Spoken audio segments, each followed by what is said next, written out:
Hello everyone, hope you're enjoying the lovely weather, but make sure you've got lots of sun cream on. I'm going to read chapter 3 and chapter 4 today because chapter 3 is quite short. So, here we go. Chapter 3. Mr. Wonka and the Indian Prince. Prince Pondicherry wrote a letter to Mr. Willy Wonka, said Grandpa Joe, and asked him to come all the way out to India and build him a colossal palace entirely out of chocolate. Does anybody know what colossal means?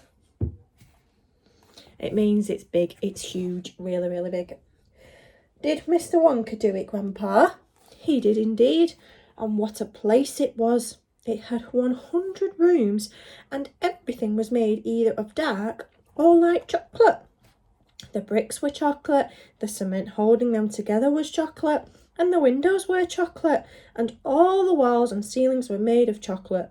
So were the carpets and the pictures and the furniture and the beds, and when you turned the taps in the bathroom, hot chocolate came pouring out. When it was all finished, Mr. Wonka said to Prince Pondicherry, "I warn you, though, it won't last very long, so you better start eating it right away." "Nonsense," shouted the prince. "I'm not going to eat my palace. I'm not even going to nibble the staircase or lick the walls. I'm going to live in it." But Mr. Wonka was right, of course, because soon after this there came a hot day with a boiling sun and the whole place began to melt. And then it sank slowly to the ground, and the crazy prince, who was dozing in the living room at the time, woke up to find himself swimming around in a huge brown sticky lake of chocolate. Little Charlie sat very still on the edge of the bed, staring at his grandfather. Charlie's face was so bright and his eyes were stretched so wide you could see the all whites around. "Is all this really true?" he asked. "Or are you pulling my leg?" "It's true!" cried all four of the old people at once. "Of course it's true. Ask anyone you like."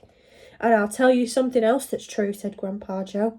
And now he leaned closer and lowered his voice to a soft, secret whisper.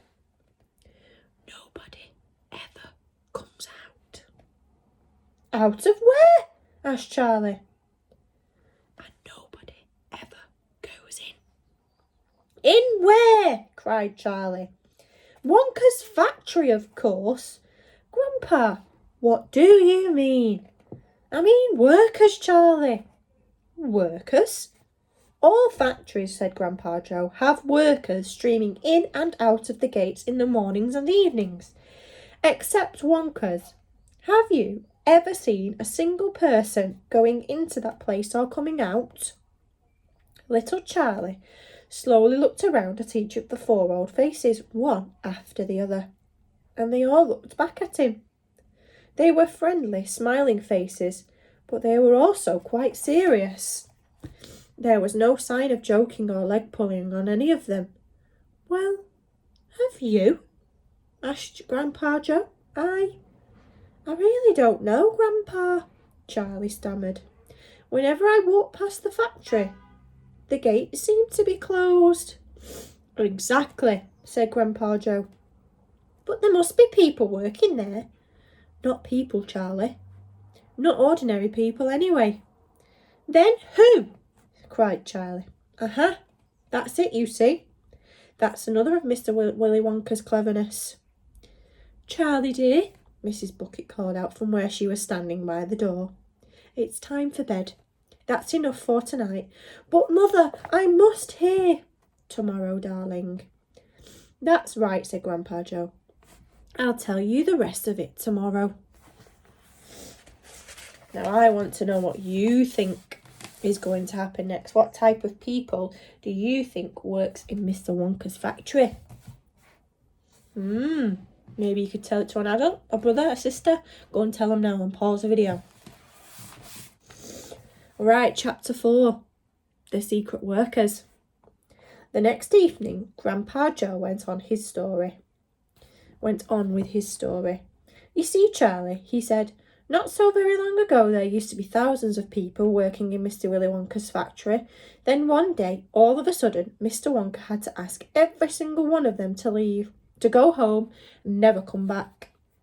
But why? Asked Charlie. Because of spies. Spies? Yes. All of the other chocolate makers, you see, had begun to grow jealous of the wonderful sweets that Mr. Wonka was making, and they started sending in spies to steal his secret recipes. The spies took jobs in the Wonka factory pretending they were ordinary workers, and while they were there, each one of them found out exactly how a certain special thing was made. And did they go back to their own factories and tell? Asked Charlie. They must have, answered Grandpa Joe, because soon after that, Fickle Gruber's factory started making an ice cream that would never melt, even in the hottest sun.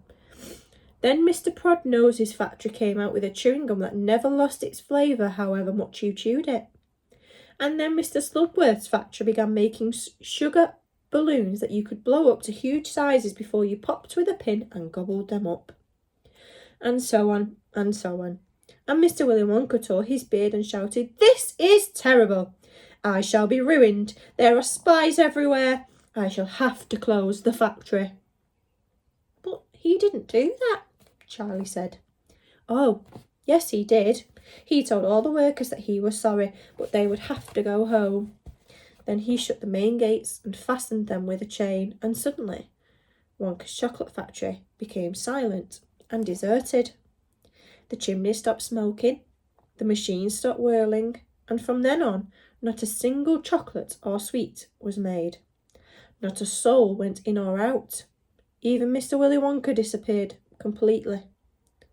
Months and months went by, Grandpa Joe went on. But still the factory remained closed, and everybody said, "Poor Mr. Wonka. He was so nice, and he made such marvellous things. But he's finished now. It's all over."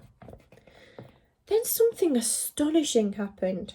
One day, early in the morning, thin columns of white smoke were seen to be coming out of the tops of the tall chimneys of the factory.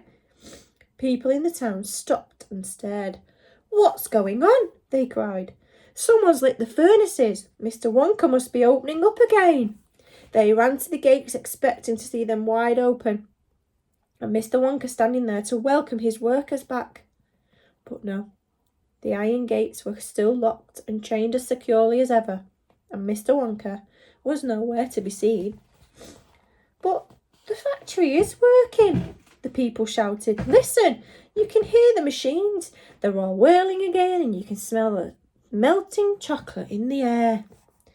Grandpa Joe leaned forward and laid a long, bony finger on Charlie's knee, and he said softly, "But most mysterious of all, Charlie, were the shadows in the windows of the factory. The people standing on the street outside could see small, dark shadows moving about behind the frosted glass windows." "Shadows of whom?" asked Charlie quickly. That's exactly what everyone else wanted to know. "The place is full of workers," the people shouted, "but nobody's gone in. The gates are locked. It's crazy. Nobody ever comes out either." But there was no question at all, said Grandpa Joe, that the factory was running, and it's gone on running ever since for the last 10 years. What's more, the chocolates and sweets it's been turning out have become more fantastic and delicious all the time. And of course now, when Mr. Wonka invents something new and wonderful, sweet neither Mr. Fickle Grubber, nor Prodnose, nor Slugworth, nor anybody else is to copy it. No spies can go into the factory to find out how it is made. "But Grandpa, who?" cried Charlie. "Who is Mr. Wonka using to do all the work in the factory?" "Nobody knows, Charlie." "But that's absurd. Hasn't someone asked Mr. Wonka?" "Nobody sees him anymore. He never comes out. The only thing that comes out of that place are chocolates and sweets. They come out through a special trapdoor in the wall, all packed and addressed, and they picked up every day by post office trucks." "But Grandpa, what sort of people are they that work in there?" My dear boy, said Grandpa Joe, that is one of the great mysteries of the chocolate-making world. We know one thing about them. They are very small. The faint shadows that sometimes appear behind the windows, especially late at night, when the lights are on, are those of tiny people. People no taller than my knee. There aren't such people, Charlie said. Just then, Mr. Bucket, Charlie's father, came into the room. He was home from the toothpaste factory, and he was waving an evening newspaper rather excitedly. Have you heard the news? He cried. He held up the paper that could see a huge headline. The headline said, Wonka factory to be opened at last to lucky few. Okay, and that's the end of those two chapters. Now, after chapter 3, I asked you to make a little prediction of what you think the secret workers look like. Now, because you've already made that prediction, I want you to either write it down and pop it onto the VLE or draw a picture. Now, I know some of you have already seen the film, which is fine, but I want you to draw what you're seeing in your head when I read the story, not what you've already seen, okay? Because they're two different types of people if you've watched the films, both of them. So that's your challenge for today. Can you draw the secret workers of Mr. Wonka's factory? Now, I know you can. All right. Now go outside, enjoy that weather, and I'll speak to you soon. Bye-bye.